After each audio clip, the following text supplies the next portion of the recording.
Vous pensez que la confiance, c'est juste croire en quelqu'un ou en soi? Et si je vous disais que c'est surtout décider d'avancer malgré le doute? Vous vous êtes déjà senti bloqué parce que vous n'osiez pas vous ouvrir à quelqu'un.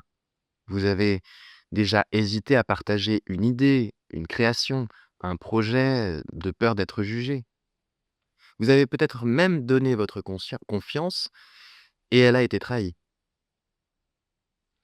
Et si, pour avancer, il ne fallait pas attendre que le doute disparaisse, mais simplement décider d'avancer malgré lui? Moi, c'est Guillaume et sur ce qui nous traverse, j'aide les personnes à se sentir moins seules en faisant face à leurs émotions.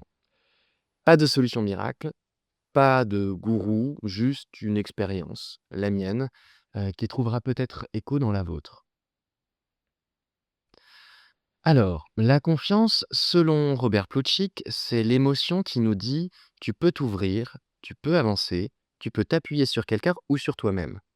C'est une émotion de lâcher prise mesurée, de connexion, mais aussi de risque. Parce que la confiance, ce n'est jamais zéro risque. Elle n'est pas naïve, elle n'est pas aveugle, elle ne garantit rien. Mais elle nous permet de créer du lien et de nous appuyer sur quelque chose ou sur quelqu'un pour avancer. À faible intensité, la confiance, c'est juste accepter, tolérer, on observe, on reste ouvert, mais on ne s'abandonne pas complètement. Le corps est détendu, la vigilance est là, mais douce, le mental est neutre. À intensité modérée, on s'appuie réellement sur quelqu'un, on partage, on délègue, on se sent sécurisé, le mental peut se projeter, le corps se relâche, la posture s'ouvre. Et à forte intensité, on peut atteindre l'abandon total, l'admiration ou la dévotion. Et c'est là qu'il y a un risque. On peut perdre un peu de discernement, le corps se relâche complètement, le mental idéalise et la confiance devient presque totale. J'ai trouvé confiance, moi, avec mon psy. Alors bon, c'est pas spectaculaire en apparence, mais le fait qu'il y ait aucun jugement ou que je ne le vois pas, m'a permis de traverser mes émotions et penser en me sentant légitime. J'ai pu m'autoriser à explorer ce qui me faisait peur, ce qui me bloquait sans crainte. C'est un appui solide et c'est un espace où je peux avancer malgré le doute et la peur de me tromper. À l'inverse, j'ai vécu un moment de trahison. Un ancien ami, un cadreur qui devait être là pour le lancement de ma web-série et la veille, il me dit qu'il pourra pas venir. L'événement est prévu depuis des mois et je découvre a posteriori qu'il a préféré un autre plan et qu'il n'a même pas osé me dire la vraie raison. Alors là, je me suis senti trahi. J'ai compris que la confiance, si elle est donnée à tort ou sans transparence, peut devenir un poids. Elle expose et elle peut blesser. Après, il y a aussi des moments où je ne me faisais pas confiance. Malgré tout l'amour que j'ai pour ma famille ou la personne avec qui j'ai partagé 15 ans de ma vie, je n'osais pas être pleinement moi-même. J'ai laissé le jugement des autres m'influencer au point de me censurer. Je voyais les signaux, mais je n'écoutais pas mon intuition.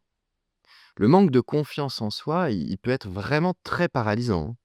Bon après, certainement que vous l'êtes, paralysé parfois par votre manque de confiance en vous.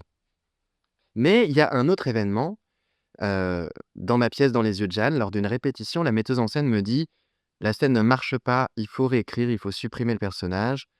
Et moi j'étais là, je me disais: «Mais c'est pas possible, on n'a pas testé le texte, on l'a pas testé mot pour mot».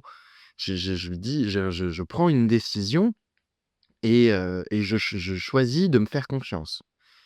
Je lui dis: «On teste la scène sans rien changer» et le résultat a été bouleversant. La comédienne et la metteuse en scène ont été émues aux larmes, elles suffoquaient à la fin, alors qu'on répétait dans un salon sans costume, sans musique, sans décor, sans lumière. On était vraiment en pleine résidence de création et elles ont été bouleversées rien qu'en étant dans ce moment de vérité et en disant le texte mot pour mot. J'étais sûr de rien quand je lui ai dit qu'il fallait tester, hein. Je lui ai affirmé que ça allait marcher, mais je n'étais sûr de rien. Je me suis juste fait confiance et ça a fonctionné. Donc ouais, c'est un événement, moi, qui m'a vraiment marqué en termes de confiance. Mais la confiance, elle est pas toujours simple. Parce que sur une autre création, je me suis fait confiance en écrivant un rôle pour, un rôle proche de quelqu'un que je connaissais bien, en tout cas que je pensais connaître bien. J'étais confiant jusqu'à ce que je réalise que cette personne n'était pas à la hauteur du rôle. Et là, alors quand je dis qu'elle était pas à la hauteur, c'était pas une ques c'est pas un jugement, c'est vraiment une question de compétence. Cette personne est compétente sur tout un tas d'autres sujets, mais sur ce rôle-là, elle ne possédait pas la compétence. Et du coup, j'ai perdu confiance dans mon interprétation avec elle. Même si, le texte lui-même avait des retours unanimes d'après les spectateurs. La confiance, elle est fragile et elle dépend souvent d'un équilibre entre ce que l'on croit possible et ce que la réalité nous offre. La confiance, ça n'est pas l'absence de doute, c'est une décision consciente d'avancer malgré lui. On peut jamais tout sécuriser. Le risque zéro n'existe pas. Pour obtenir la confiance de quelqu'un, il faut d'abord la donner. Alors, petit conseil, je sors un tout petit peu du thème, mais si un jour quelqu'un vous demande: «Est-ce que je peux te faire 100 confiance?» Waouh, fuyez! C'est pas qu'elle la confiance, elle se vit, elle se ressent, elle se demande pas, c'est pas un objet que l'on possède et que l'on garantit à vie. Bref, on peut être confiant dans certaines circonstances et pas dans d'autres. Moi, je suis confiant sur scène, je suis confiant avec mes amis.